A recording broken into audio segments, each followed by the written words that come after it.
Perdre un être cher est l'une des douleurs les plus difficiles à surmonter.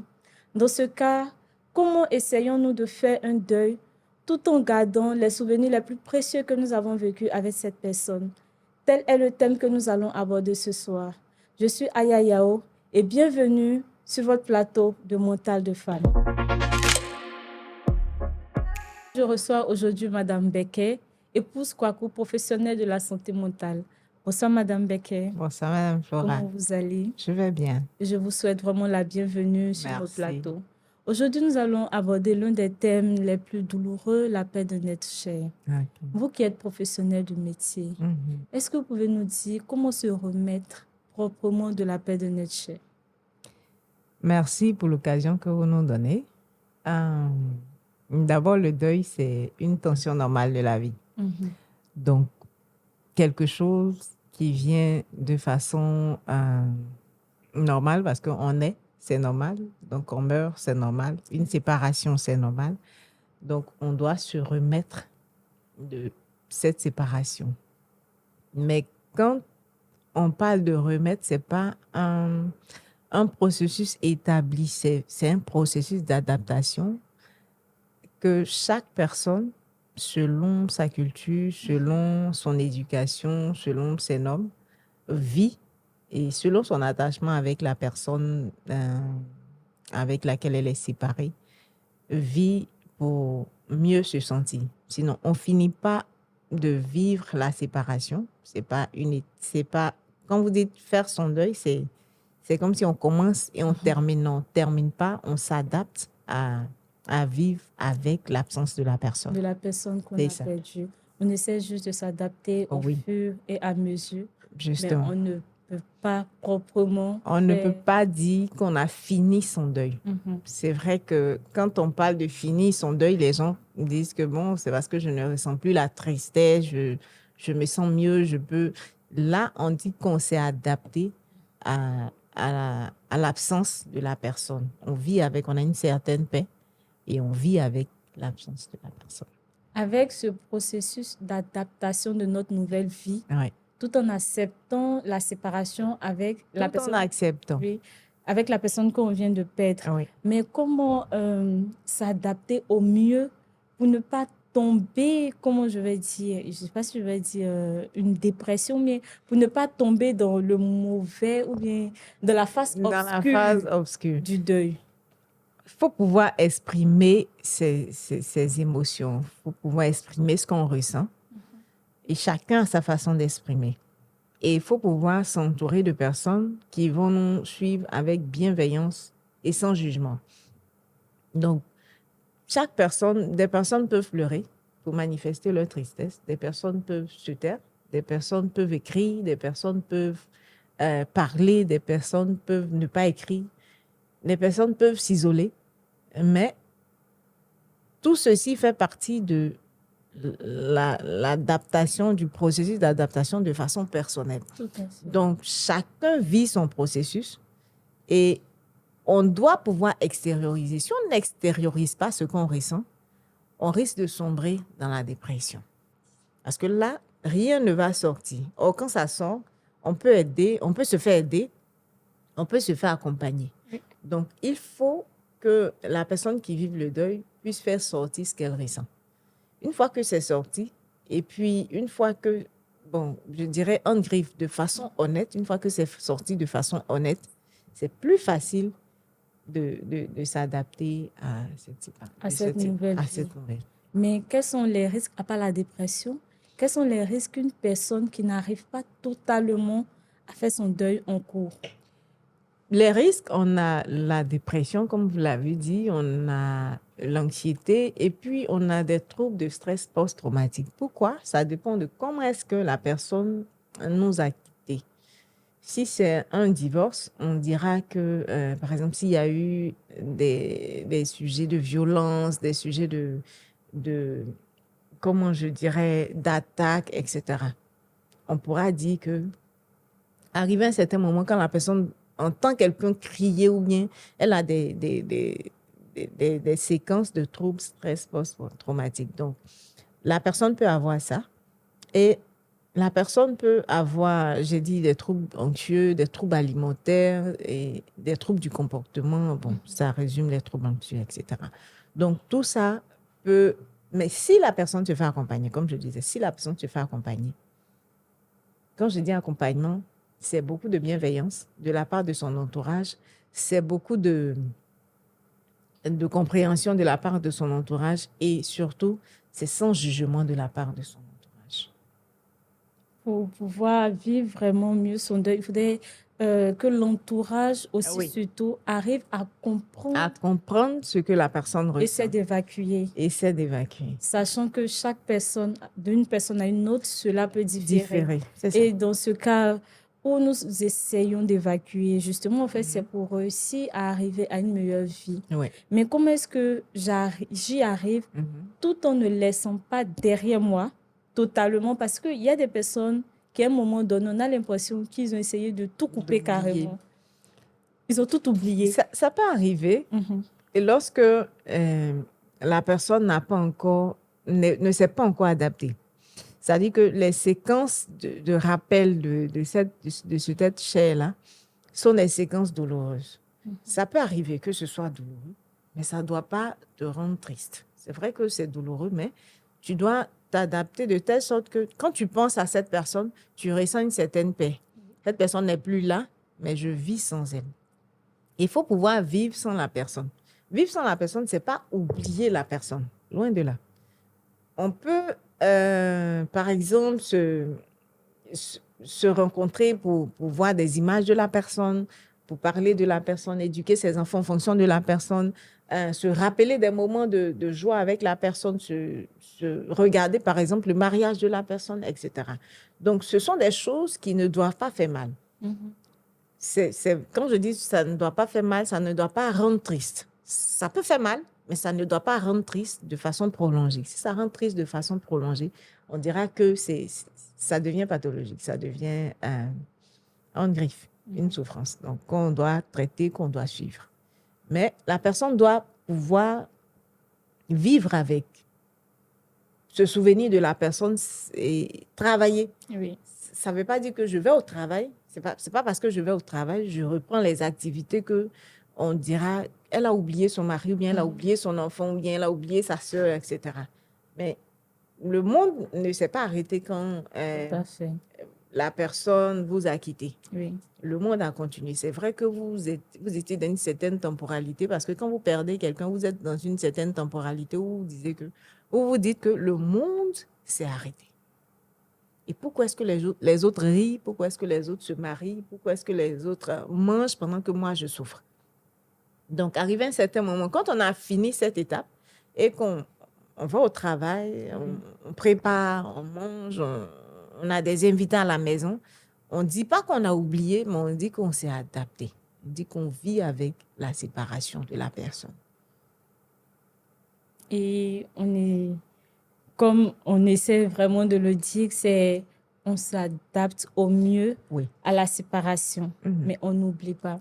Mais pour nous-mêmes, de manière personnelle, qui vivons avec, en fait, comme j'essayais de le dire, il peut arriver pour des personnes où, comme la douleur est si grande, voilà, la meilleure manière, c'est je ne sais pas comment ils font, mais ils ont un mécanisme qu'il faut C'est un mécanisme de défense. Oui. On pourra dire que peut-être que c'est le déni. C'est un mécanisme de défense que la personne met en place pour ne pas se rappeler. Tout à fait.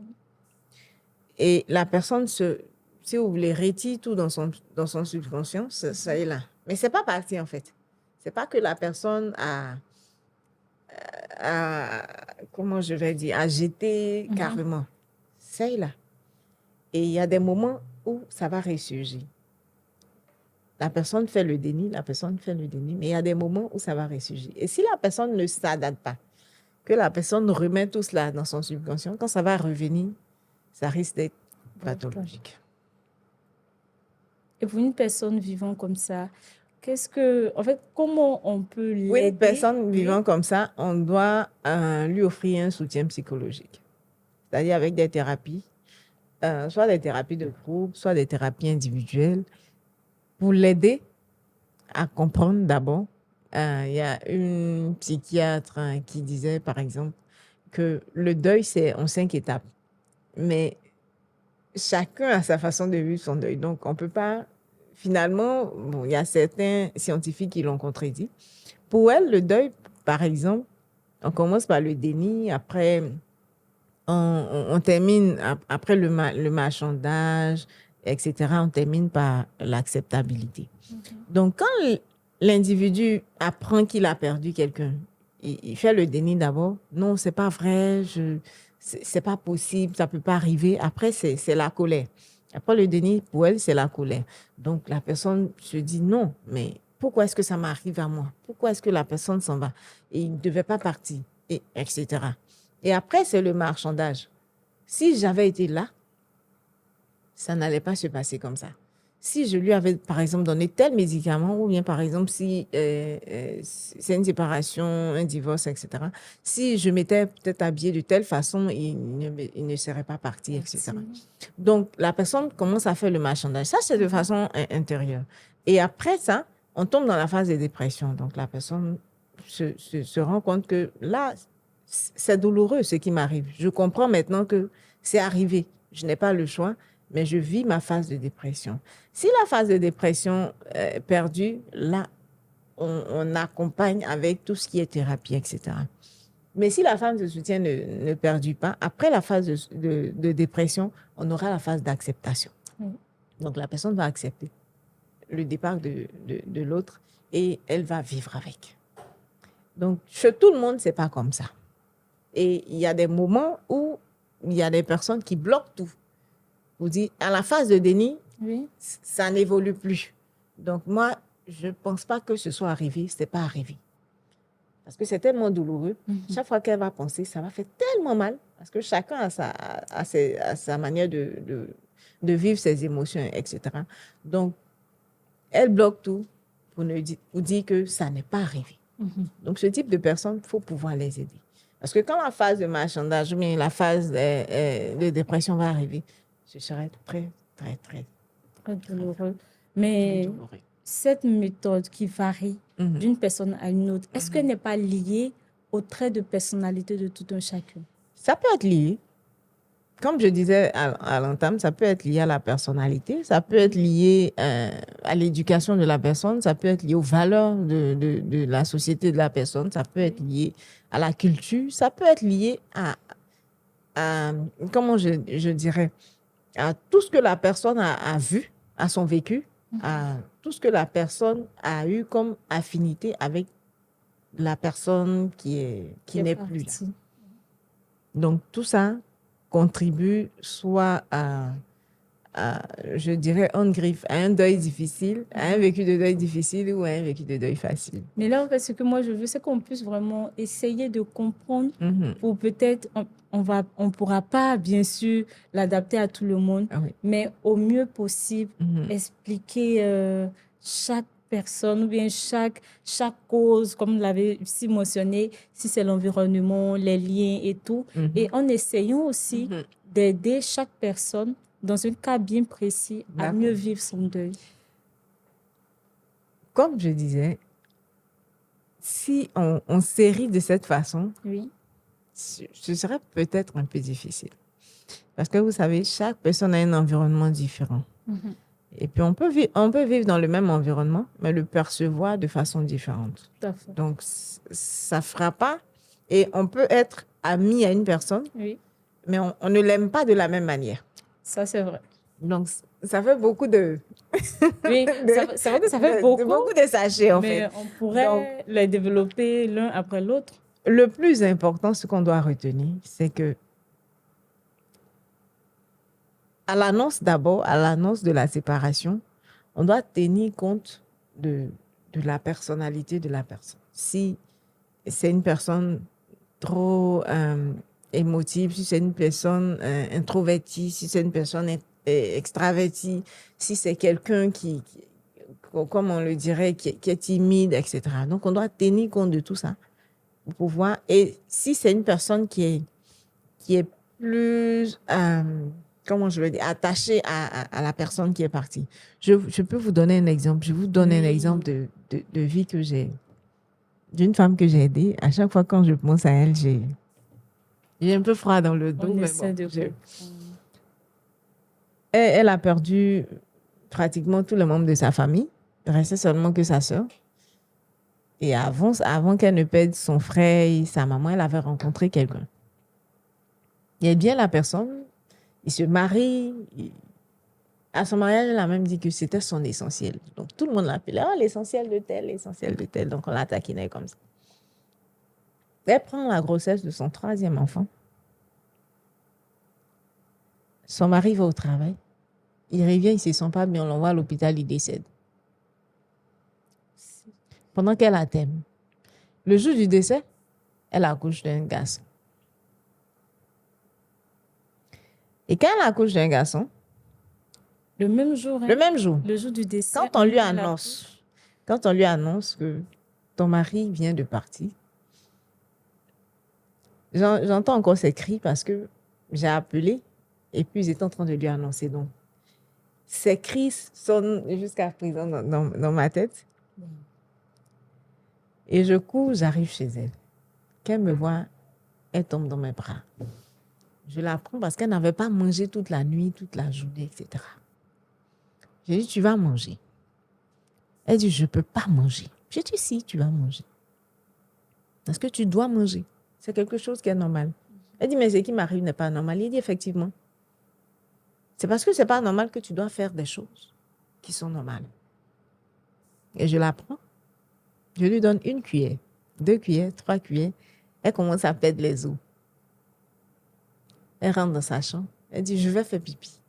Mais elle ne rentrait pas pour faire pipi. Elle rentrait pour juste prendre son drap, pour accrocher. Ils ont un genre une poule, de ventilateur, oui. de lustre. Oui. Elle partait accrocher le drap pour se donner la main. Et je me lève, je la suis. Je la vois attacher le drap. J'ai dit, mais qu'est-ce que tu fais? Elle dit, ce que je vis là, c'est invivable. J'ai dit, si, parce que là, tu vis. C'est vivable parce que là, tu vis. Je la fais descendre. Elle perd les os. On l'envoie à l'hôpital. On la césarise, etc. En temps, on ne va pas la faire revenir chez elle parce qu'il n'y a personne chez elle. Ses enfants sont chez nous. Donc, on la ramène chez ses beaux-parents avec ses enfants et tout ça. Donc là, elle n'est pas rentrée chez elle. Pour elle, dans sa tête, son mari est à la maison. Il est juste allé au travail. Il va revenir. Donc, ses beaux-parents disent, non, pleure pas. Et bon, chez nous, en Afrique, on dit, à partir du 3e enfant, là, on peut pleurer. Donc, le premier enfant décède, le 2e décède, le 3e décède, on ne pleure pas. Donc, on dit, non, tu ne dois pas pleurer parce que, en grippe, c'est féwa, on appelle ça féwa. Oui. Donc, c'est féwa, tu ne dois pas pleurer. Tout le monde dit à la dame, tu ne pleures pas. Mais à ce type de personnes, il faut pouvoir aider ces personnes à extérioriser. J'ai dit à l'entendre, il faut extérioriser ce qu'on ressent. Tout à fait. Si on n'extériorise pas, comme un pot d'eau, on met de l'eau chaude, on met de l'eau chaude. À un moment, il n'y a plus de place, il n'y a plus d'air, ça explose. Et 2 jours après, quand elle est quittée à l'hôpital pour finir avec son bébé, 2 jours après, elle est sortie de la maison. Sans chaussures, sans rien, avec un morceau de pagne attaché ici. Elle est sortie de la maison. Ça devait être difficile. Et elle va regarder dehors pour voir. On m'appelle, je cours, je viens. Elle dit non, elle cherche son mari, elle pense que son mari va arriver. Là, il y a quelqu'un qui me dit, il faut que tu la prennes en charge.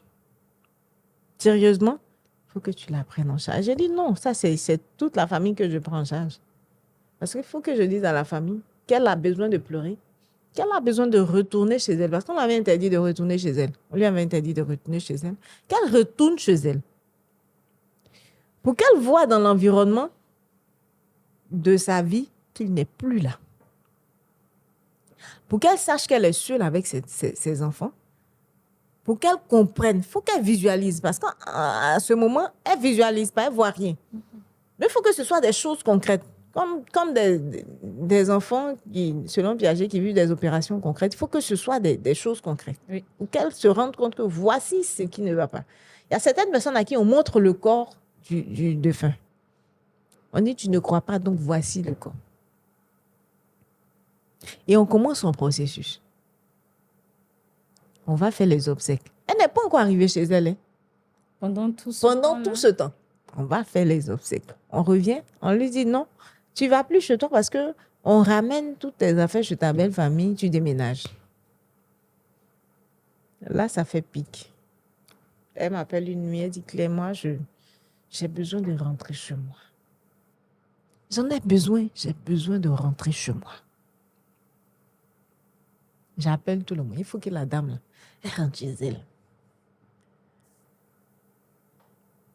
On dit non, là-bas, ce sera douloureux. Il a dit, elle a besoin de rentrer chez elle avec ses enfants. D'autant plus qu'il y a un nouveau-né. D'autant plus qu'il y a un nouveau-né. Oui. Parce que là, elle n'arrivait même plus à toucher le nouveau-né. Parce qu'il ressemble très à son papa. Donc, 2 fois la douleur. Donc, dans son processus, j'ai dit, il faut qu'elle rentre chez elle. Dieu merci, une partie de la famille accepte. Bon, la partie qui a accepté est plus forte, donc elle rentre chez elle. Je vous dis qu'elle était à la maison, elle ne mangeait pratiquement pas. Et quand elle est rentrée chez elle, j'ai dit à quelqu'un, ramenez ses enfants là-bas. Il faut qu'elle sache son époux n'est plus là. Celui sur qui elle peut compter n'est plus là. Mais il va falloir qu'elle se relève pour elle-même et pour ses enfants. Parce que là, elle est seule. Il n'y a pas de nounou. Il faut pouvoir préparer pour les enfants. Il faut les entretenir. Il faut les envoyer à l'école, etc. C'est là que la dame va commencer à comprendre que son époux n'est pas là. Il n'est plus là. Parce que là, il n'est plus dans son espace. Là, elle était chez ses beaux, donc elle pensait que, bon, peut-être qu'il était à la maison, il attendait. Les enfants même pensaient comme ça. Que papa à la maison, allons, depuis on est là, on est chez les gens, etc. Malgré qu'on l'a annoncé que non, papa, ils sont même allés à la levée de corps, etc. Mais pour eux, papa, même les enfants, pour eux, papa est à la maison. Et on doit aller le retrouver. On doit aller le retrouver. Donc, ils arrivent à la maison avec l'aide de quelqu'un et de moi-même. Difficile, mais on leur dit que papa n'est plus là. C'est maman qui est là. Nous aussi, on est là. OK. Et c'est là les enfants vont pleurer le papa avec leur maman. Quand je vois la scène, c'est...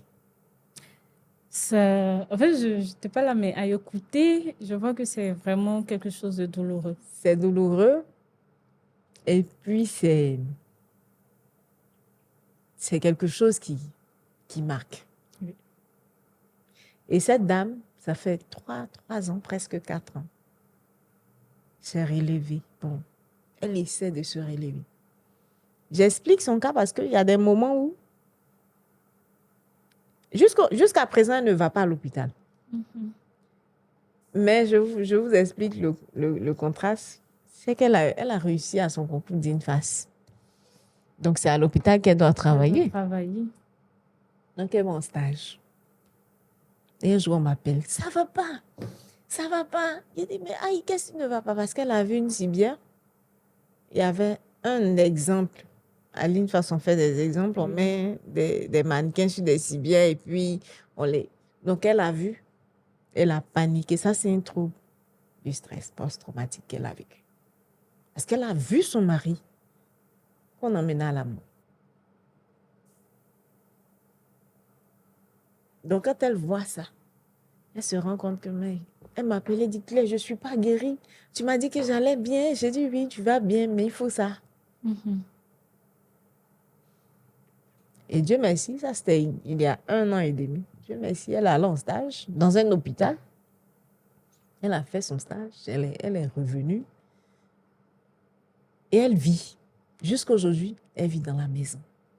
C'est difficile, c'est douloureux. Son fils lui demande, le monsieur qui est sur la photo, c'est qui? Le dernier qui n'a pas connu son papa. C'est qui?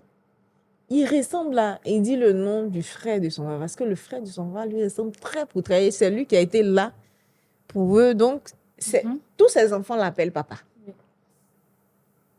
Il ressemble à papa. Hein? Elle dit non, ça c'est pas papa. Et puis elle dit le nom de l'autre. C'est tel papa. Mais il n'est plus ici. Aïe, il est parti où? Elle m'appelle, elle dit, mais ton fils me pose des questions. Je dis, oui, mais il faut que tu lui répondes. Elle dit, non, je ne peux pas lui répondre. Je dis, c'est pas à moi de faire ça, hein, parce que c'est toi la maman. Tout ce que tu vas dire, l'enfant va prendre ça content. Si tu lui mens, s'il le découvre, il va t'en vouloir. Oui. Donc, dis-lui la vérité.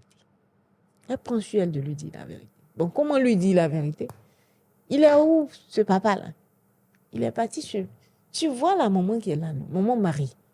Je t'ai dit qu'elle n'est pas ici. Il dit oui, tu as dit qu'elle aussi, elle est prête pour nous là-bas. Elle est partie là-bas. Donc, c'est comme ça qu'elle annonce. Mais pour ça, c'est quelque chose qui s'est fait petit à petit, selon ça. Et c'est en fonction de tous les deuils qu'elle a traversés, qu'elle a mal vécu. C'est en fonction de l'affinité qu'elle avait avec son mari.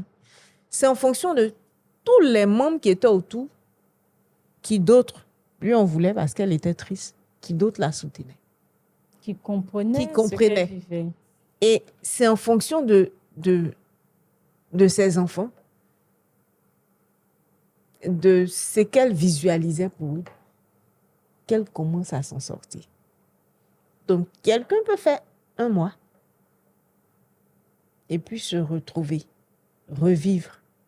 Quelqu'un peut faire 4 ans, 5 ans, même 15 ans, 20 ans, avant de se retrouver.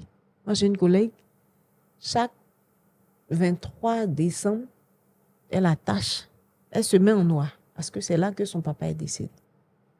Chaque 23 décembre. Elle a fait ça sur 8 années. Dieu a dit que j'ai été guérie. Elle dit, Claire, tu peux faire ça. J'en ai besoin. Oui. Parce qu'en décembre, je ne suis plus moi-même. Parce qu'à l'approche de décembre, surtout à l'approche de cette date, on revoit cette scène. En décembre, elle n'est plus elle-même. Tout le monde est en train de préparer les fêtes. De... C'est pas possible. Et puis on l'aide. 1 an, 2 ans, 5 ans après. Un 23 décembre, je l'appelle Joe. Elle dit, quand j'ai parlé, tu as dit que je dis, non, dis-moi, Joe. Je voulais savoir comment tu vas. Elle dit, oh, je suis partie à la plage. J'ai dit, mais dis-moi ça. C'est bon que tu sois à la plage. Donc, pour certaines personnes, ça va prendre du temps. S'ils ne sont pas accompagnés, s'ils n'arrivent pas à extérioriser ce qu'ils ressentent, pour d'autres, bon, ça va passer. Une maman a perdu son enfant. 3 semaines, quand on a fini les obsèques, bon, elle est rentrée. Pour moi, je pensais qu'elle faisait un déni. Donc, je fais des tests pour voir si elle faisait un déni, si elle fait un déni ou pas. Elle me dit non, elle va bien. Effectivement, elle va bien. Elle allait très bien. Elle allait très bien. Elle va bien. C'est douloureux, mais elle va bien. Et il y a des personnes comme ça. Dans ce cas, dans un environnement proche, comment faire pour reconnaître une personne qui vit un déni ou qui a vraiment du mal et puis aussi le soutenir à notre niveau? Comment reconnaître? Reconnaître quelqu'un qui vit une souffrance, c'est difficile, mais bon. Vous allez, si vous voyez la personne s'isoler, qui ne fait plus ce qu'elle fait de façon habituelle. Si par exemple elle allait au travail, qu'elle refuse d'aller au travail. Généralement, quand on paye quelqu'un, on est là, on n'a plus envie de travailler, on n'a plus envie de sortir, on n'a plus envie d'aller en boîte, on n'a plus envie de voir certaines personnes avec qui cette personne était proche. D'autres, par contre, c'est le contraire. Donc, quand vous allez voir que les habitudes vont changer, si les habitudes changent, parce qu'une habitude peut changer, la personne peut-être aller à la messe avec son frère, mais son frère est décédé. Non. Elle allait à la messe de 8 heures, mais elle va à la messe de 9 heures. Pour ça, c'est pas un griffe drastique. Parce que peut-être aller à 8 heures, ça lui rappelle certaines choses. Mais si elle prend, par exemple, la décision de ne plus aller à la messe, soit disons que j'allais à la messe avec mon frère et il n'est plus là, je ne veux plus aller, là, ça devient... On peut commencer à s'intéresser pour voir qu'est-ce qui ne va pas, pourquoi, et puis l'aider. La dame en question, jusqu'à aujourd'hui, elle ne va pas à l'église. On est en train de faire le processus pour qu'elle aille à l'église. Donc, ça, c'est autre chose encore. Ça, c'est vraiment tout un autre combat. Oui. Donc, si la personne change ses habitudes de façon, de façon drastique, là, en l'observant, parce que nous, on regarde sans voir. Il faut pouvoir regarder la personne. Il faut pouvoir voir sa détresse. Et puis, il faut pouvoir la comprendre. Surtout, sans la juger. Vraiment pouvoir l'accepter. Oui. Et la soutenir dans ce moment difficile. Cela m'a rappelé, comme vous avez parlé des habitudes qui changent, cela m'a rappelé un fait que j'ai moi-même vécu malheureusement. Aujourd'hui, ça va très bien. Mais où j'étais à l'école primaire, je partais à la messe tous les dimanches. Et il y a eu un dimanche où je me suis levée. J'avais pas forcément envie de partir. J'avais vraiment pas envie de partir. J'étais là. Et on avait ma grand-mère paternelle avec nous à la maison, qui était un peu malade, mais c'était vraiment pas quelque chose de grave. Mais c'est ce dimanche-là qu'elle est décédée. Elle est décédée ce dimanche. Le dimanche qui a suivi, c'est après, en côtoyant les gens, en expliquant que j'ai vu qu'en fait, je n'allais pas forcément mal. Je n'allais pas forcément bien, du moins. Mais ma famille ne s'en est pas rendu compte. Parce qu'à partir de là, j'étais à l'école primaire.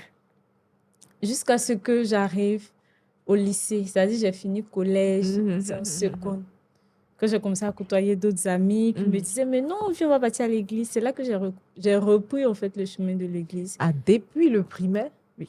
Que j'ai perdu. Parce qu'en fait, pour moi, tous les dimanches, j'ai l'impression que si je m'absente, quelqu'un d'autre.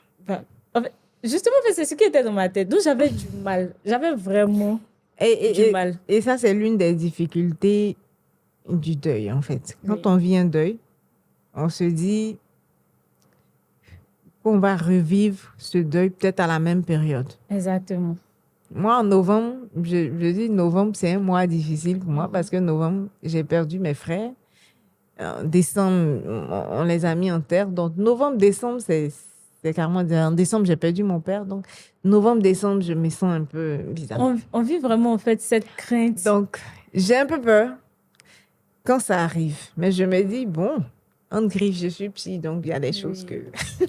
Mais c'est normal que je me sente comme ça. Pourquoi c'est normal? Parce que c'est une période qui me rappelle un moment difficile. C'est comme votre date d'anniversaire. Quand votre anniversaire approche, vous êtes enthousiaste, vous êtes content, etc. C'est pareil, quand une période de deuil arrive, vous êtes triste. Mais vous vous dites, est-ce qu'un autre malheur ne va pas arriver? Et si je m'étais comportée comme ça, c'est pour ça qu'il y a eu ce malheur. Là, vous marchandez. Et si je me comporte autrement, il ne va pas avoir de malheur, etc. C'est normal que vous vous sentez comme ça. Ce qui n'est pas normal, c'est que vous restez dans cette tristesse, c'est-à-dire que vous demeurez dans cette tristesse. Si vous n'étiez plus allé à l'église carrément, là, il allait vous prendre en charge. Mais Dieu merci, vous avez j'ai repris. Et ces amis qui vous ont aidé, je pourrais dire qu'ils ont fait le travail d'un psy. Parce qu'il fallait le travail d'un psy pour que vous puissiez reprendre les messes. Donc, il y a quoi encore? Oh, merci. Merci, mais c'est vrai que ça a été vraiment douloureux, cette période. En fait, c'est vraiment un thème que j'ai eu du mal à préparer, je vous assure, parce que ça m'a rappelé un peu toutes les personnes chères que j'ai perdues. Ça, c'était ma mémé à l'école primaire. Dans la même période, j'ai perdu et ma meilleure amie et une de mes tantes avec qui j'étais très proche. Après, j'ai perdu mon grand-père. Je veux dire, dans l'espace de 3 mois, j'ai perdu ces 3 personnes. Ça commençait déjà par ma tante et j'en parlais avec ma meilleure amie qui était un peu malade. Après, elle aussi, elle est Elle est décédée. partie. Après, mon grand-père qui aimait beaucoup sa fille, qui était vieux, qui n'a pas pu surmonter, qui est Il est décédé. parti. Les 3 en même temps, ça a été un choc. Dieu merci, j'étais à l'internat, donc j'expliquais à mes amis avec la prière et tout. Aujourd'hui, c'est parti, mais j'avais eu du mal, par contre, à l'approche des fêtes comme votre amie, parce que ma tante, elle avait voyagé, puis elle devait venir en fait pour les fêtes. Et la dernière fois qu'elle était venue, elle m'avait dit, je reviens pour les Pour fêtes, les parce que fêtes. j'ai l'habitude de fêter avec elle. Elle n'est pas venue. Je veux dire 2 ans, 3 ans. J'avais du mal à fêter. À vivre les fêtes. Voilà, j'avais du mal à fêter. Pour ma meilleure amie, c'était pareil. J'étais toujours à l'internat, je t'ai passé la voix. Quand j'ai dit, OK, je reviens, elle a dit, oui, on va partir faire ça. Les 24, en général, je partais avec elle à l'église. Et le dernier 24, moi, je l'ai vu, j'étais à l'église. Et puis, j'ai dit, j'ai déposé ta bougie et je t'envoie ma bougie pour que tu guérisses. L'année qui a suivi aussi, c'était très C'était difficile. difficile. Et j'ai eu du mal à vraiment Passer le cap. m'entourer de nouvelles personnes. Je pouvais côtoyer les gens, mais quand je vois qu'on devient de plus en plus proche, en même temps, je me sépare. Je coupe en Pour fait, ne pas souffrir. vraiment. Ouais, Parce mais que ça, c'est un elle, mécanisme de défense voilà, aussi. je l'aimais vraiment, je la considérais même comme ma petite sœur carrément. Aujourd'hui, j'arrive à parler d'elle, sauf forcément pleurer. Pleurer. C'était quelque chose de difficile. J'ai même eu à rêver à elle. En fait, qu'elle soit à côté de moi, mais c'était difficile. On dira que vous C'était vraiment très difficile. vivez avec. Oui. Vous vous êtes adapté à son absence. Non, c'est comme aujourd'hui, j'arrive à parler de ces personnes-là, de ces douleurs-là que j'ai vécues et qui, forcément, je n'arrive pas à pleurer. Voilà, parce que Mais vous êtes un peu triste, c'est ce que je dis. oui, C'est un normal peu. que ça fasse mal, c'est normal. Oui. Si vous en parlez, si vous arrivez à en parler là, c'est déjà bon. Oui. C'est déjà parfait. On va pas revenir là-dessus, mais je veux dire, c'est vraiment compliqué. Et comme j'ai dit, c'était un peu difficile pour moi. Et il n'y a pas de meilleure manière de vivre un deuil. Oui. On tire vraiment à la fin de notre émission. J'allais dire, si vous avez un dernier conseil à donner à toutes ces personnes qui aujourd'hui ont du mal à vivre un deuil d'une personne, d'un proche, que ce soit un enfant. Il y a des gens qui ont perdu leurs enfants. Oui.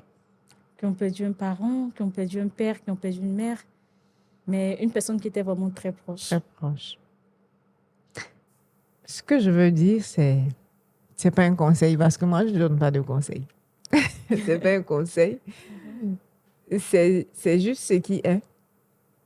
Quand vous êtes triste, vous vivez une situation difficile. Si vous vous sentez bien après avoir pleuré, pleurez. Si vous vous sentez bien après avoir écrit un livre, écrivez. Écrivez. Mais extériorisez. Partagez ce que vous vivez. Si vous n'avez personne à qui partager, appelez-moi. Madame Becker, Oui. est-ce que si vous souhaitez laisser votre contact, en même temps, vous pouvez le faire D'accord. pour toutes les personnes je vais qui laisser. souhaiteront vous joindre? Ou on leur dira soit de nous contacter. En fait, ça dépend vraiment de vous. Et j'ai l'habitude de dire que rien ne vous ébranle. C'est vrai qu'une séparation, un deuil, c'est difficile, mais c'est quelque chose de normal.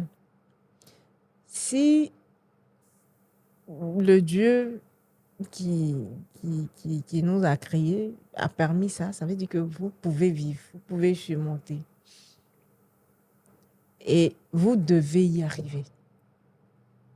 Mais quand on dit vous devez y arriver, c'est pas vous surpasser. Arrivé à un certain moment, vous ne pouvez plus, vous n'avez plus de force. Vous devez vous faire aider. Tout à fait. Si vous pensez que vous devez vous faire aider, faites-vous aider. Ne vous jugez pas et ne permettez pas que quelqu'un vous juge. C'est ce que j'avais à dire. Merci, Madame Becker. Alors, à toutes les personnes qui ont vécu cette douleur ou qui ont encore du mal à le vivre, à le surpasser, sachez-le, c'est tout à fait normal. Mais aussi, sachez extérioriser ce que vous ressentez. Cela fait partie de votre processus de guérison intérieure Oui. et aussi d'adaptabilité. Chaque personne dans notre vie a une importance, c'est vrai. Mais aussi, il faut savoir vivre sans chaque personne. Il faut savoir vivre avec la séparation. C'était tout pour ce soir et à bientôt dans un nouvel épisode de Mental de Femme.